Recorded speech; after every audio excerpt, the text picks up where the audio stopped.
자, 그렇게 해서 이제 전 시간까지 이제 공장 가공에 대한 부분 설명을 좀 드렸고요. 자, 이제는 그렇게 해서 이제 부재가 현장에 이제 들어온 거예요. 그러면 여러분들은 접합을 해야죠. 그리고 접합은 아까 설명드린 것처럼 볼트, 용접 크게 이렇게 좀 나눠 주시면 되는 거고, 자, 그 다음에 이제 요거를 좀 설명하기 전에 구조적인 이제 접합 부분은 보면, 자, 강접이냐, 그 다음엔 핀 접합이냐, 이렇게 두 가지로 나누어진다. 이해를 좀 하시고요. 그리고 강접은 결론적으로 모멘트 접합이다. 아까 제가 이제 평면 그림 부분을 다시 한번 그리겠습니다. 자, 요거는 지금 이제 기둥 표현하는 거고, 여기에 이제 예를 들면 메인 거더. 자, 요렇게 연결되는 건 실제는 요렇게 이제 삼각형에 이렇게 까만색으로 칠이 돼 있어요. 도면에. 요렇게. 자, 그리고 지금 이렇게 삼각형에 검은색으로 칠이 돼 있는 요 접합 상세, 요게 지금 바로 강접이고 모멘트 접합이고 요 놈이다.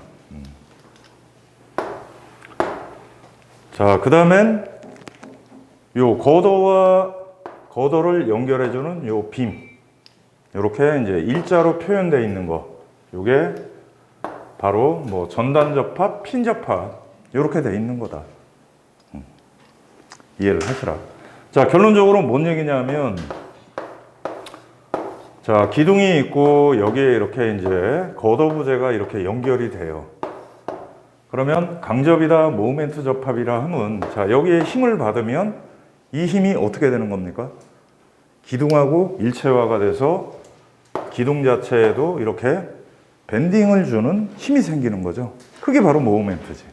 우리 보면 철근 콘크리트 할 때, 자, 기둥이 있고 보가 있으면 어떻게 됐습니까? 모멘트도가 이렇게 생기잖아요. 네? 똑같은 내용이다. 자, 근데 이게 모멘트 접합이 아니야. 핀 접합이라 하면 또 어떤 거냐면, 이 힘을 주면 저 부재가 견딜 수 있는 힘까지 가다가 기둥에 전달을 안 해주고 이게 끊어져 버리는 거예요. 그게 핀 접합이다. 이해되셨죠? 자, 그리고 일렉션 드로잉에서는 이런 식으로 표현이 된다. 삼각형으로 이렇게 돼 있는 거는 강접이고 모멘트 접합이고, 일자로 가서 이렇게 돼 있는 거는 바로 핀 접합, 뭐 유사하게 보시면 돼요. 그냥 전단 접합. 뭐 구체적으로 뭐가 디테일하게 가서 핀 접합이고 전단 접합이고 여기까지는 접근하지 마시라. 아시겠죠? 구조기술사는 아니니까. 자, 그래서 이제 이렇게 이해를 하시고, 자, 그러면 강접과 모멘트 접합은 뭐냐? 결론은 얘는 용접이다. 그리고 핀 접합은 뭐냐? 결론적으로 얘는 볼팅이다. 이해되셨죠? 자, 근데 용접도 보면 또 두 가지로 나눠져. 어떻게? 완전 용입, 부분 용입. 자, 결론적인 완전 용입이라는 거는 A라는 부재와 B라는 부재와 요걸 연결해주는 용입 금속이 일체화가 돼서 하나의 부재처럼 되는 거예요. 그게 완전 용입. 그러면 이 중에서 완전 용입은 요게 되는 거야. 강접과 모멘트 접합. 근데 부분 용입은 강접과 모멘트 접합이 아니다.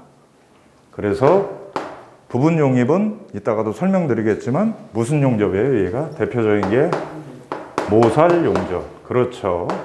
영어로 필렛.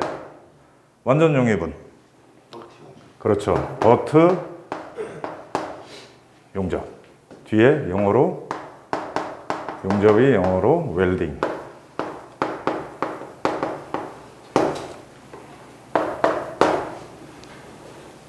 자, 구조적으로 이렇게 나눠진다. 그리고 볼트는 보면 또 우리가 나눠지죠. 일반 볼트가 나눠지고 고력 볼트. 그래서 구조에서 일반 볼트를 쓰겠습니까?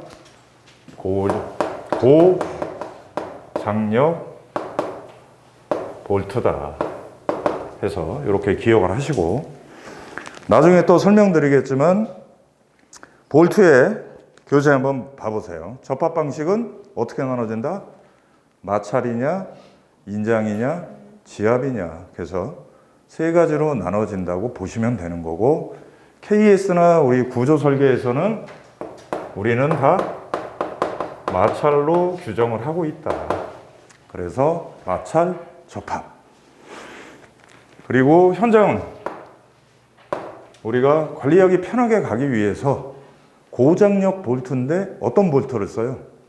TS 볼트. 자, 여기 지금 써놓는 것들 하나하나가 다 시험 문제입니다. 키워드고.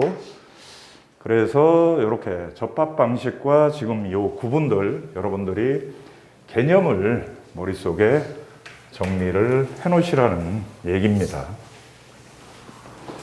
자, 교재에 이제 다시 볼트 쪽으로 가면, 자, 지금까지 설명드린 것처럼 볼트의 접합 방식은 오른쪽에 이렇게 하이라이트 돼 있잖아요. 핀 접합이고 전단 접합이다.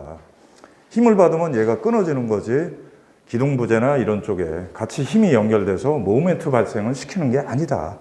그리고 설명드린 것처럼 접합 방식은 마찰, 인장, 지압. 뒤에 이제 교재에도 나왔지만, 자, 요거에 대한 내용들은 이해는 하시고, 지금 KS에서 규정하는 거는 우리는 모두 마찰 접합으로 규정하고 있다. 자, 그 다음엔 볼트에서 또 단골 시험 문제로 출제되는 부분이 조임 검사입니다. 조임 검사. 그래서 자, 토크법, 너트 회전법 꼭 기억을 하시고, 자, 그 다음에 두 가지 방식을 다 하는 거예요. 그 중에 뭐 하나를 선택해서 하는 게 아니라. 그리고 급매김법, 뭐 같은 맥락입니다. 너트 회전법이나. 그리고 TS 볼트라는 게 어떤 건지를 꼭 알고 가시고요. 그 다음에 지금 얘기한 것처럼 고력 볼트는 고장력 볼트다. 일반 볼트는 안 쓴다. 그리고 아래 이제 보시면 반입 검사라고 있어요. 이것도 간혹 가다가 시험 문제에 출제가 됩니다. 그리고 이제 품질 쪽은 잘 아시는 것처럼 로트라는 개념이 들어가죠. LOT. 그래서 선별해서 뭐 외관 치수 문제 없냐, 그 다음에 뭐 장력 검사 해보고, 그 다음에 문제가 있으면 어떻게 하는 거예요? 그 검사 범위를 또 확대를 하고, 그 다음에 용접봉도 마찬가지고 볼트도 마찬가지입니다. 한번 개봉한 거는 빨리 써야 되는 거죠. 자, 그 다음에 이제 용접. 자, 아까 설명드린 것처럼 용접은 강접이다. 모멘트 접합이다. 그리고 접합 방식 해서 지금 아까 제가 설명드린 맞댐. 요게 버트 웰딩. 자, 얘는 지금처럼 강접 모멘트 접합이 되는 완전 용입이라는 거 꼭 기억을 하시고, 그래서 보통 어떻게 됩니까? 이렇게 돼서, 그죠? 이렇게 그리고 여기에 용입금속이 이렇게 들어가서 이렇게 용접이 되는 이런 그림. 그림도 그리실 수 있어야 돼요. 그 다음에 모살 용접. 자, 요게 필렛 웰딩. 자, 얘는 강접도 아니고 모멘트 접합도 아니고 완전 용입이 아니라는 거예요. 부분 용입이다. 잘 아시는 것처럼 요런 이제 T형 용접이죠. 이렇게 해서 여기에 이렇게 용접이 되는 거예요. 자, 요게 필렛 용접인 거예요. 자, 그러면 얘하고 차이점이 뭐예요? 부재가 있고 용입금속이 요 부재와 부재 사이에 일체화가 돼서 이렇게 다 연결을 해줬잖아. 근데 얘는 주변 테두리만 이렇게 해줬고 부재와 부재를 얘는 그냥 맞대버렸잖아. 그래서 저기서 일체화가 안 되는 거다. 자, 그 차이점을 여러분들이 이해를 하시고, 그 다음에 요 그림을 제가 하나 또 옆에 그려드릴게.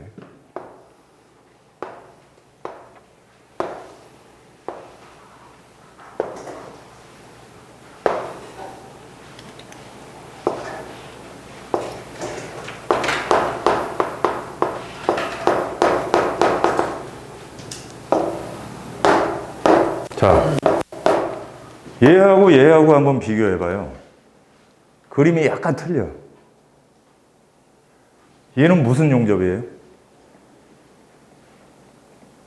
필렛 용접?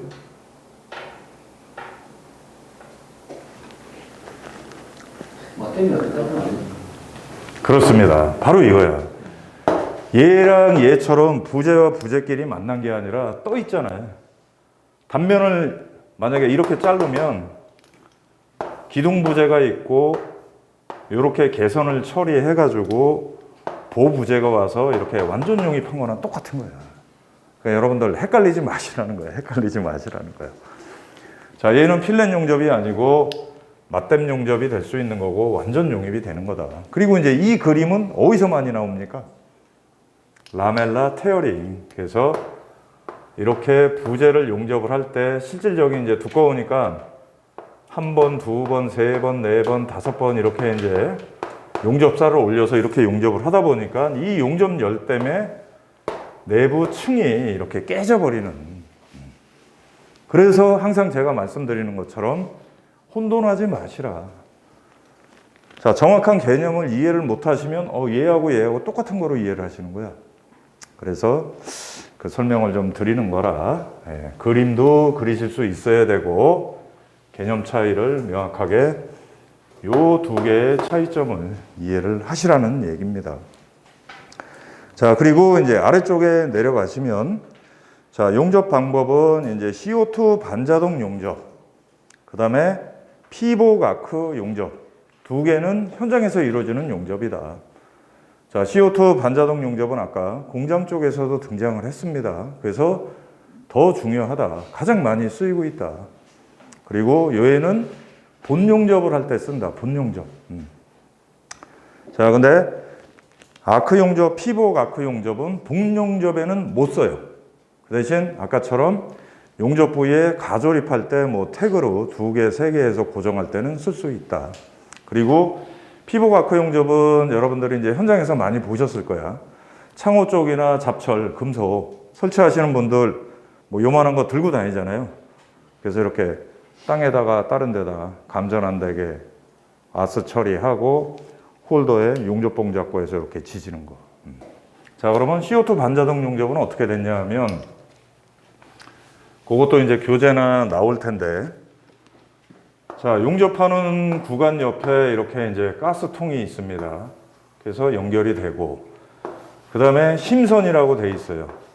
자, 이런 롤박스 같은 게 있고, 그렇게 해서 요 용접봉에 기계에 자동으로 요 심선이 이렇게 릴이 공급이 되고, 그 다음에 CO2 가스가 쉴드 역할을 하는 거죠. 이렇게 뿜어져서. 자, 그래서 이렇게 되기 때문에 저런 헤비한 장치들, 용접기도 있겠구나, 용접기. 이게 들고 다니면서 할 수 있는 게 아니에요. 근데 이제 그래 놓고 저 홀더 선을 가지고 가서 아까처럼 철골이다 하면 트랩이나 그걸 타고 위에 올라가서 용접을 할 수가 있는 거죠. 그리고 피복 아크 용접보다는 용접 품질이 균일하게 나오기 때문에 본 용접에 쓰인다는 거. 그리고 사진이나 이제 이런 것도 있습니다. 그래서 꼭 기억을 하시라. CO2 반자동 용접은 본 용접이다. 그 다음에 피복 아크 용접은 가용접할 때만 쓸 수 있다. 자, 그 다음에 이제 아래 보면 아까 이제 설명드린 비파괴 검사가 나옵니다.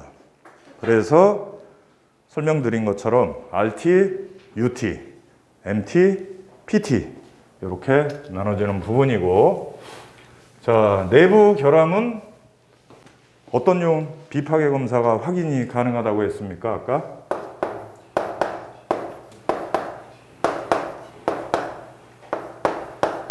그렇죠. 자, MT하고 PT는 평면 결함밖에 알 수가 없어.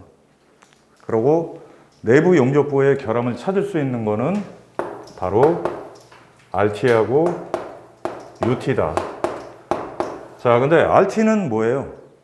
우리가 보면 건강검진 할 때 병원에 가면 엑스레이를 찍는 거예요. 그게 RT야.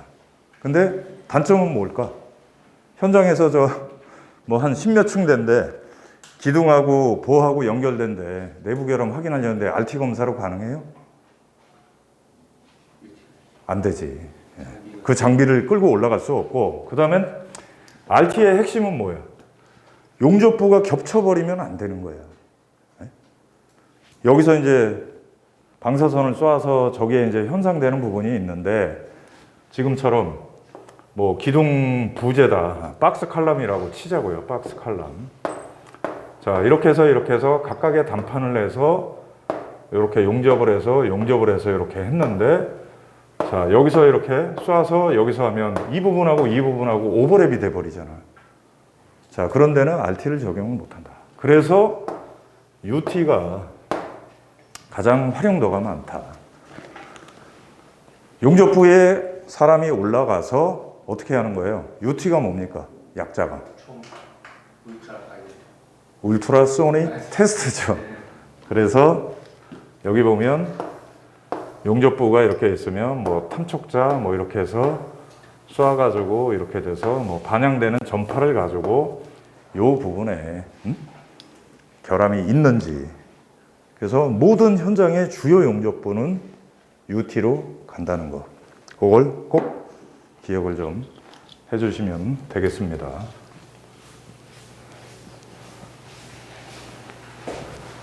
자, 이렇게 해서 이제 접합, 용접, 볼트까지 갔고, 자, 이제 시공 쪽 가시면 기초 앙카 볼트 이제 시공을 하기 위한 방법이 세 가지가 있다. 고정 매입 공법, 가동 매입 공법, 나중 매입 공법. 자, 물론 뒤에 그림과 함께 나왔고요.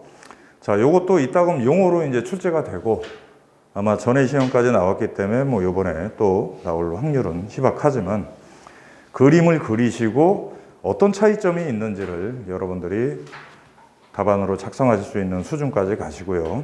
그 다음엔 항상 우리가 어떤 시험 문제에 나오는 부분은 대형 공사다, 도심지. 그래서 대형 구조물들은 고정 매입 공법을 쓴다. 그 이유는 그게 가장 큰 힘을 받을 수 있기 때문에.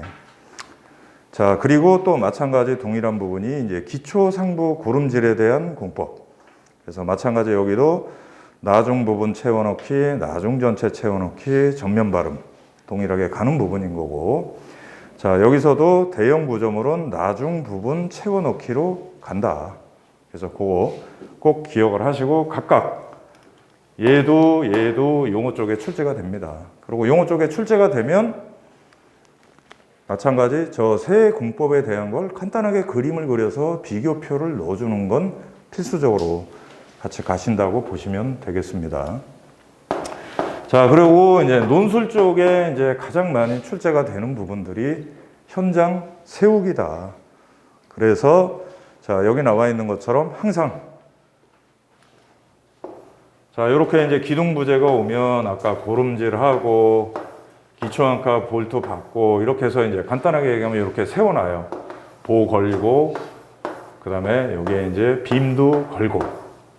자, 그러고 요 접합 부위들은 볼트도 있을 테고 용접이 있을 테고.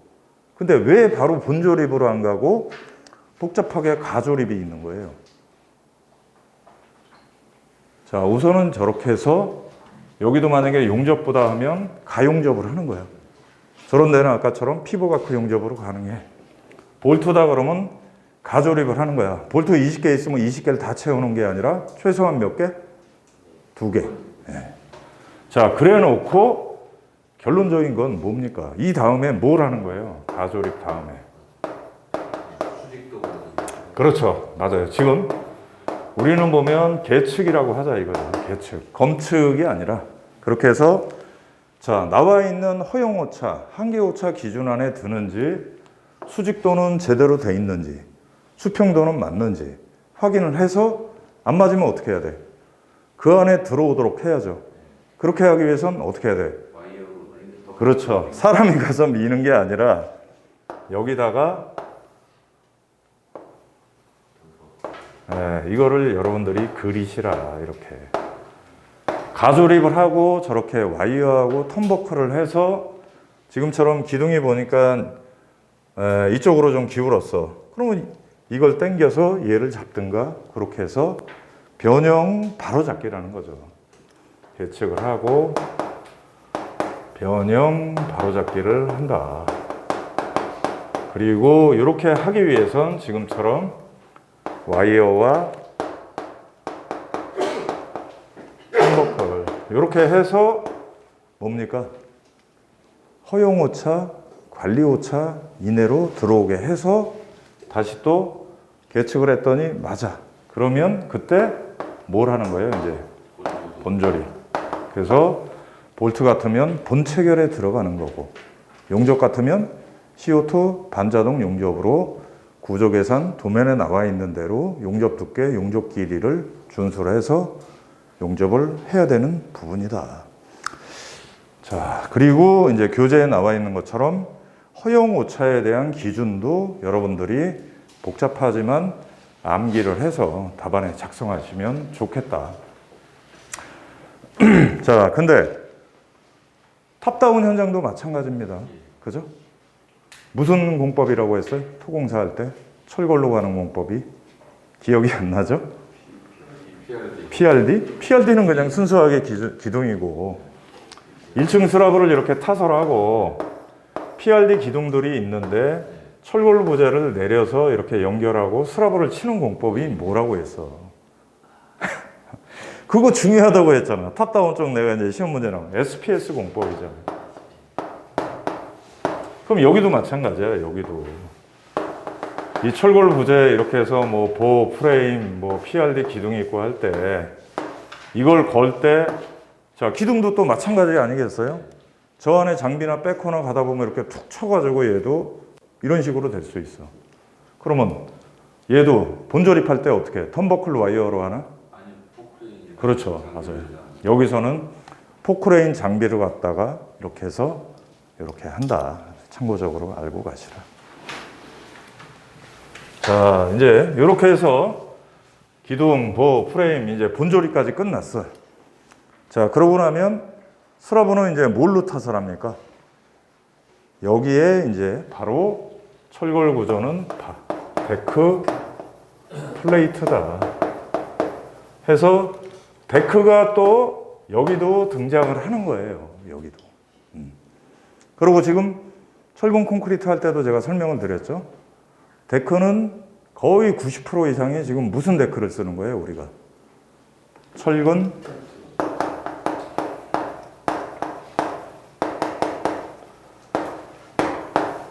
그죠? 0.8mm 정도 되는 얇은 철판이 거푸집 역할을 하는 거고 철골 구조나 이런 데선 얘는 뜯어내지 않는 거고 RC도 똑같은 거고 그러면 이제 RC와 철골에서의 이제 차이점은 뭐냐?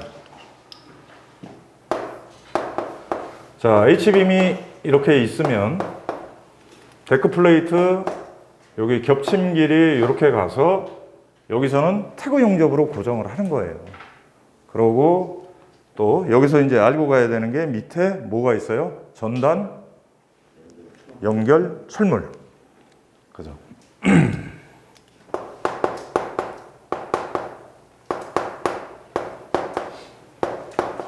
그래서 철골 쪽에서는 지금처럼 대표적인 게 뭡니까? 스터드, 볼트다.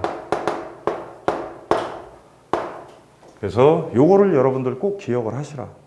전단 연결 철물 중에서 가장 대표적인 게 스터드 볼트. 쓰임새가 가장 많다.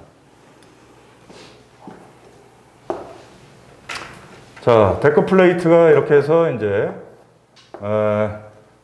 태그 용접 같은 거로 해서 이제 뭐 포인트별로 이렇게 해서 하고 여기 이제 겹친 길이 저도 지금 정확한 수치까지는 기억이 안 나는데 아마 5cm인가 이렇게 돼 있는 것 같아. 확보하고, 자, 구조 계산에 의해서 보통 이제 22mm 스터드 볼트를 이렇게 뭐 2열 간격으로 해서 간격 뭐 100mm면 100mm. 자, 이렇게 설치를 해서 콘크리트를 이렇게 딱 타설을 할 때 구조적으로 일체화가 되도록 이렇게 가는 부분이다. 근데 RC랑 지금 데크 플레이트 철골 쪽 나오면 차이점은 뭐예요? RC에서는 우리가 뭘 관리를 해야 되는 거예요? 뭘? 자, RC는 이 보 자체도 RC로 이렇게 같이 타설을 하는 거잖아. 그죠?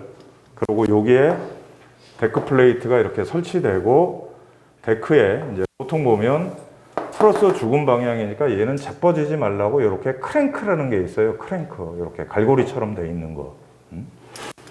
그렇게 해서 얘는 콘크리트를 칠 때 설명드렸잖아. 거푸집 측면의 고정이 중요하다. 그래서 얘가 치갑을 받고 고정이 제대로 안 되면 얘가 벌어지면 데크가 붕괴가 되는 거고, 철골은 그런 우려는 없는데 어쨌든 여기서는 요 걸친 길이에 대한 확보가 중요한 부분인 거고. 자, 그리고 또 전단 연결 철물은 지난 제가 철근 콘크리트 강의할 때 유사되는 개념들 뭐가 있었어요? 혼돈하지 말라는 거. 전단, 마찰, 보강근. 자, 그 다음에 전단 연결 철물이 있고 전단 연결재 동일한 거예요. 그 다음에 또 얘랑 비슷한 거 플레이트 슬래브에서 뭡니까? 기둥의 펀칭 시야를 방지하기 위해서 철근으로 배근해 주는 게 뭐야? 전단, 보강, 철근. 그리고 철근 대신 기성품 쓰는 거 전단, 보강, 재. 그리고 또 기초 쪽에서도 똑같아.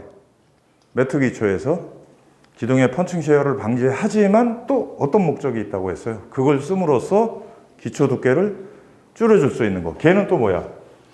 앞에 똑같이 기초, 전단, 보강, 뭐 철물, 재. 혼동하지 마시라는 거야. 자, 그 다음에 이제 아까도 설명을 드렸지만 철의 어떤 특성, 아까 800도가 돼버리면 철골의 어떤 강도가 제로가 된다. 그래서 첫 시간에 잠깐 얘기한 것처럼 내화 피복이라는 게 필수적이다. 그리고 참고적으로 화재 관련된 부분이 나오면 무조건 우리 교재에 나와 있는 내화구조 성능기준 제3조 8호 관련 별표 1에 요약된 그 표를 외워서 꼭 작성을 하시라. 그래서 사람들이 대피할 수 있는 시간을 확보해 주기 위해서 층수, 높이에 따른 기준에 따라서 1시간이냐, 2시간이냐, 3시간이냐 내화 시간에 대한 기준이 있다. 그리고 그 기준에 적합하도록 내화 피복은 그 성능을 확보를 해야 된다. 그리고 내화 피복 공법은 교재에 나와 있는 것처럼 뿜칠, 도장, 타설, 미장, 조적 다 해당이 된다. 그리고 그 중에 이제 가장 대표적으로 많이 쓰이는 부분이 뿜칠 공법과 도장 공법이다. 그래서 이 두 가지는 필수적으로 자, 시공 순서가 어떻게 되고 여기서 관리해야 되는 포인트가 뭐고 이런 것까지들도 여러분들이 정리를 해 놓으셔야 된다. 네, 이렇게 해서 전체적인 지금 가이드맵 한 장에 나와 있는 내용들 강의를 좀 드렸고요. 5분간 쉬었다가 이제 뒤에 또 디테일한 내용으로 설명을 좀 드리겠습니다.